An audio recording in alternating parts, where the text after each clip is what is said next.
to our Sikh brothers and sisters, and namaste to our Hindu brothers and sisters. We are here today because of the atrocious decision taken by the Modi-led Indian government. We will not mirror the religious and political extremism that is going on in India right now. I want to make it clear that we here in Birmingham are coming together on the principles of justice and peace.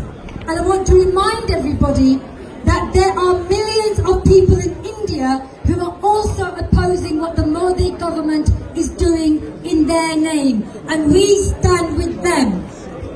In Britain, we have the largest Kashmiri diaspora in the world, i.e. for the young people here, there are more Kashmiris in England today than anywhere else outside of Kashmir. So we have a special responsibility on two fronts. One, because the whole root problem of Kashmir is due to British colonialism. When India became independent, they left this wound festering. In 1947, the very first United Nations resolution was about the rights of the Kashmiri people to choose their own leadership and to choose their own nationality and future. Over 70 years have gone by and that resolution was not implemented.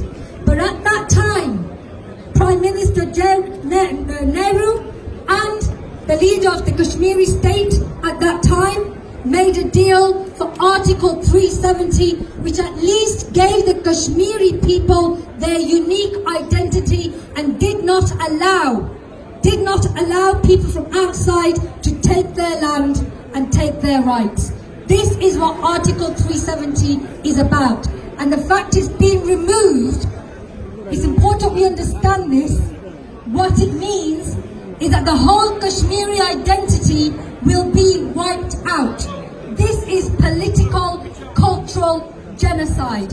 That's why it's important that we've come out today. We've come out to reassert the rights of the Kashmiri people.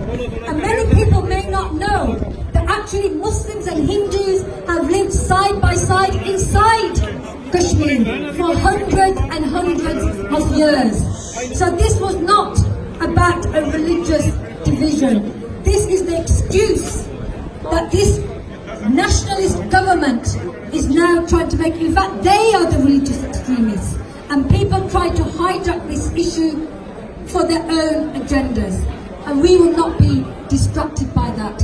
Right now, the internet has been cut, communication lines have been cut. There are already 700,000 Indian soldiers occupying, terrorizing a small nation. 38,000 more were added just last Friday. They're not there for social services. They're not there to be compassionate. They are blinding young people. They are raping innocent women. They are making sure that people cannot live their lives in freedom and dignity the way that we are allowed to do here. So let there be a silver lining to this latest atrocity. That let us make it clear to India as well as to the Kashmiri people, we see what is going on. We will not be silent. You are being heard, you are being prayed for, you are being stood up for. You are not alone. And this message will go to them. They will hear it. Every person who's come here today. For the Muslims, it's the day of Arafah, the day that people are gathering in Saudi Arabia, as a reminder that we will all be raised and be gathered to answer for our deeds. And hopefully this will be written for us that we came and stood here in the name of justice. For our Hindu brothers and sisters and our Sikh brothers and sisters, we bear witness that you have stood in our difficult time. And that's what solidarity is about. I praise the Stop the War Coalition for hosting and helping to organise this, because it's been consistent that whenever our government fails in its responsibilities, we need to hold it to account. So now we come to our responsibility. I have 3 demands. We have a right as citizens to make demands of our government in what it does in our name. To this day, the Tory government has been silent. there is a nexus from Modi in India to Boris in Downing Street to Trump in America, where the hard men, the far right, have seized power and are making sure minorities are persecuted, demonized.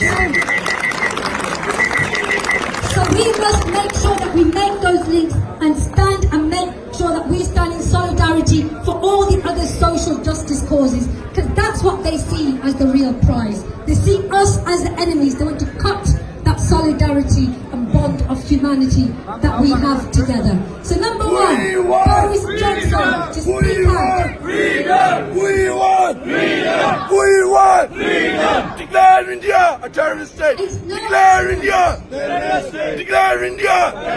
Declare India! It's no accident that Preeti Patel was caught not just co-opting in the Middle East, she's actually also very close to Modi. So I have no expectations from them, but we must do our duty and make sure that we embarrass them into making these statements. I'm confident that Jeremy Corbyn, the leader of the Labour Party, who has been consistent in standing up for the rights of the oppressed around the world, and that's why he's being demonised. I know, because I have worked with him for over 20 years now, I know that he is standing with the people of Kashmir. But the Labour Party must also put this in their manifesto when it comes to the rights of self-determination. And an immediate ask that we must make right now is lift the occupation, restore human rights, and us as a government, as a nation, must cease trading with India, especially in the arms trade, as of now.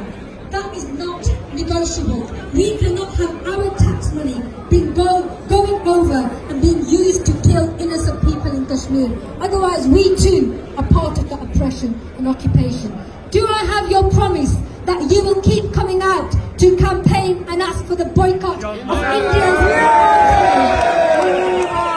Will you come out on the 15th of August, the so-called Independence Day of India, when they started to occupy Kashmir?